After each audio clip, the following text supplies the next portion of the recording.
Padayon pang masinati ang kusuga pag-uros sa hanging amihan ining buwan sa Marso. Matod sa Pag-asa, samtang adunay posibilidad nga masinati ang El Nino phenomenon karong Hulyo. Ano ang report?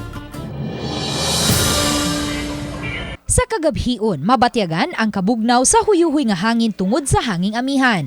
Matod ni Engineer Jomar Iclarino, weather specialist sa Pag-asa Visayas, nga padayon pang mabatyagan ang kabugnaw sa kagabhion. Hinuon, sa ikatulo o ikaupat nga semana karong buwana, mahanaw na ang hanging amihan ug madeklarar na sa Pag-asa ang opisyal nga pagsulod sa dry and hot season sa nasod. Sa pagkakaron, ang paghuros sa hanging amihan ug shear line ang padayon nakaapekto sa dakong bahin sa nasod. Base sa atong monthly forecast sa rainfall, so this March, so expected nato is because of this weakening La Nina sad, napatay expected na near normal to above rainfall this March, and pagdating sa April is near normal ang atong expected na amount of rainfall.